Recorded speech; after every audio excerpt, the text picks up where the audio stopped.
Hi everyone, wishing you all a Shabbat Shalom Vorach. This week's Parashat Shemini, discusses the kosher and not kosher animals. And the Torah tells us that for an animal to be kosher, it has to have two simanim, two signs. It has to have split hooves, and it has to regurgitate its food.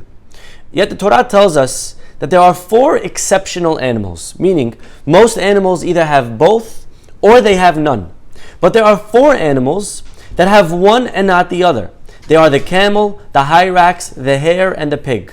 The camel, the hyrax, and the hare, they all chew their cud, they regurgitate their food. But they don't have split hooves.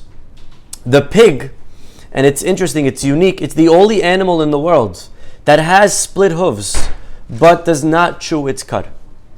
And what's interesting is when we think of not kosher, most people think of the pig. And the question is, well, why is the pig the quintessential not kosher animal? Matter of fact, if you think about it, a pig is actually half kosher. There are many other animals that are more not kosher than a pig. At least the pig has split hooves. And our rabbis tell us, the Baalei Musar say something very powerful. And that's the problem with the pig. The problem with the pig is that he is so deceiving. He shows himself on the outside, look, I have split hooves. Look, I'm kosher. But internally, he is flawed. On the inside, there is a problem, and the pig never works on himself inside. The pig represents superficiality, and there is no generation more than ours where we can apply this concept. Today, people are more interested with how things look than how things are.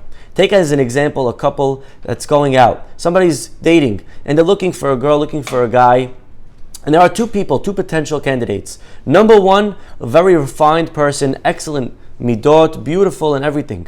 There's a problem with the family, maybe not the type of family that we would want. Maybe they're not so wealthy, they're not so well-to-do financially, etc. But the person themselves, amazing. There's another person that is the opposite. Excellent family, very wealthy. The person himself, a little bit of work to do, but overall, the family, unbelievable.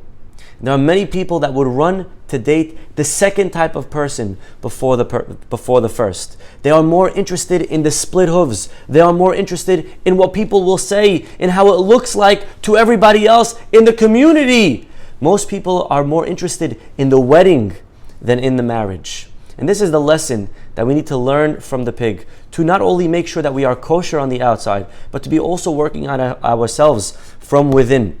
You know, Rabbi Avigdor Miller, today is his yortzeit, and he used to say that if we want to become great, one of the steps to greatness is to do one act of chesed a day, one act of kindness every day that nobody knows about. Because the idea is that I am working on myself and I am making sure that my chesed, that my mitzvot, that the good things in life that I'm doing, I am making sure that they are real, that they are part of me. I'm not telling people about it. And today, again, it's so hard for us to understand these concepts because everything that we do, everything that we experience, we are sharing with the whole world. We want everyone to see. That's very superficial. The Torah wants us to make sure that, unlike the pig, we are working on our insides. We should be zocheh as we get ready for the Torah and we prepare for Matan Torah through these days of the Omer. That we build on ourselves, we work on ourselves from the outside and from within. Shabbat Shalom.